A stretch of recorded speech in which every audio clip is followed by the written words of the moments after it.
Sa pagkakataon pong ito, mga kabalitaan, kabalitaktakan, tayo po'y pinalad na makakakuha ng update sa sitwasyon ngayon sa lalawigan ng Cagayan. Sa pamamagitan po ni Ginoong Ruel Irapsing, ang tagapamuno po ng Cagayan PDRRMO. Ginoong Rapsing, good morning po. Johnny Bañez, live na po tayo sa DWIZ Aliw Channel 23.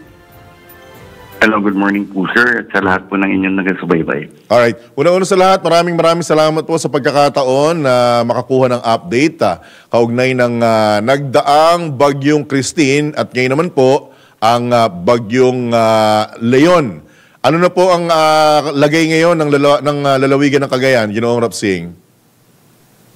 Sa ngayon po, ang buong lalawigan po ay medyo makulimlim. Bagamat wala pa kaming nararamdamang mga pag-uulan dito sa southern portion. Yung northern portion po natin, meron po silang light to moderate, 50 to 100 millimeters na pag-uulan po.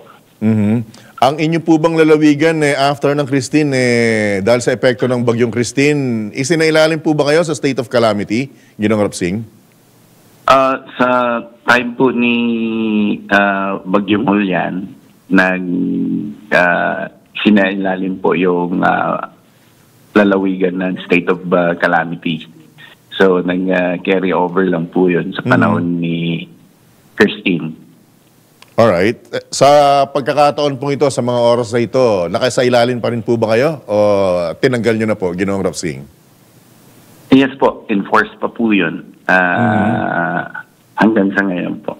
Alright. Binabanggit po sa hawak kong dokumento na more or less 3,000 individuals o mahigit 1,200 pamilya ang kinailangang i-relocate sa mga evacuation center dahil po doon sa pinsala at matinding epekto ng Bagyong Christine. Kamusta na po sila, Ginoong Rapsing? Nakabalik na po ba ng mga kanilang mga tahanan? Yun nga, dahil nga nag-overlap na itong mga bagyo natin, sir, no? Kaalis lang ni Christine, ito naman si Leon. Some of the MDRMOs, pinauwi yung iba. Some, pinanatili muna, like Tuguegarao City. Pinanatili muna yung kanyang evacuees doon sa mga evacuation centers muna natin for Bagyong Leon po. But the rest of the municipalities, nasa mga bahay na po. Apo. Kamusta po ang mga pangangailangan ng mga nananatili sa evacuation center? Dahil alam naman po natin, Ginoong Rapsing, na pagka-crowded or nagkasabay-sabay ang maraming mga evacuee, hindi po maiwasan yung kapusin sa tubig na malinis, pagkain at gamot. Kamusta naman po kalagayan ng mga nananatili sa mga evacuation center, Ginoong Rapsing? Yes po, we are aware of the issues sa loob po ng evacuation centers natin, sir. No? Somehow, yung mga MSWDOs natin are now well-trained sa camp management po natin.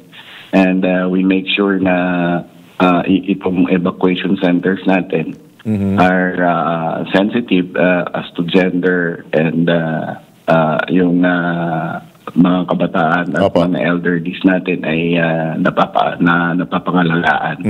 At yung mga needs po nila, since hindi naman tayo masyadong nag-evacuate ng panahon ni Julian, so yung stockpile po natin is enough.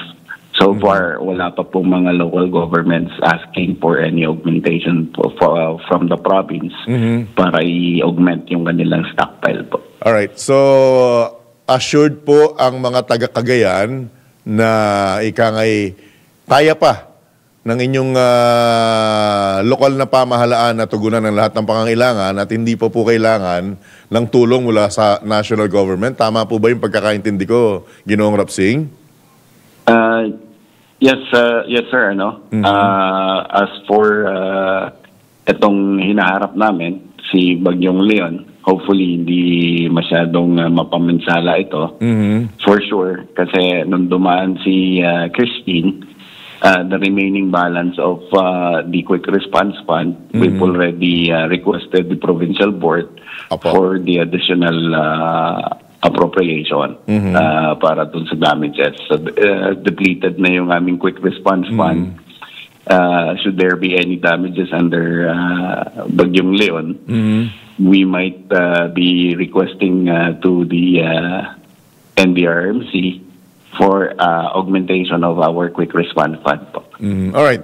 Binabanggit po rito na mismong ang DILG na raw po ang nag-utos ng forced evacuation sa Regions 1, 2, 5 at CAR dahil sa Bagyong Leon.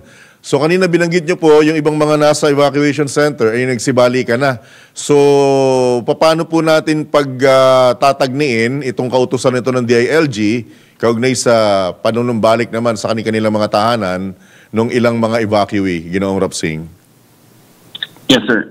Once the province is placed under red alert status and Charlie emergency response protocol na po tayo,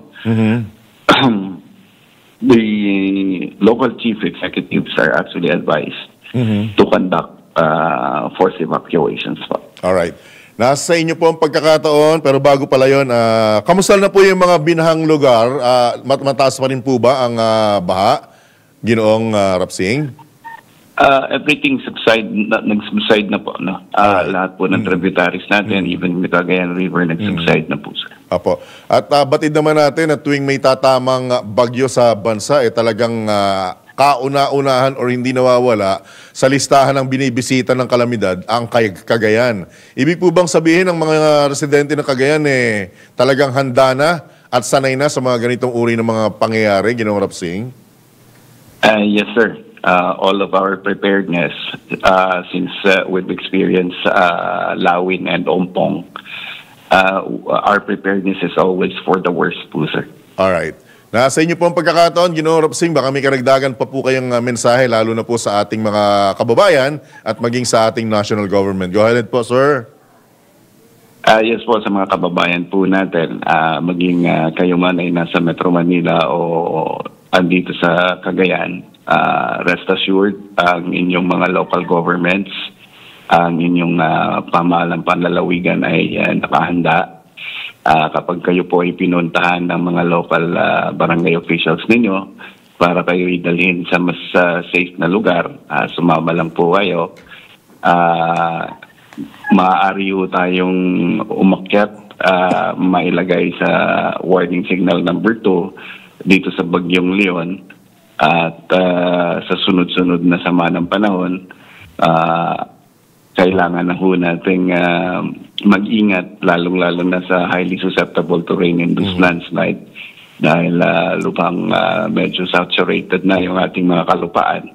Kailangan nating isiguro ang inyong mga buhay po. Maraming salamat. Alright. Mananatili pong bukas ang himpilan at palatuntunan ito, Ginoong Rapsing, sa update sa inyong lalawigan. Maraming salamat po. Good morning.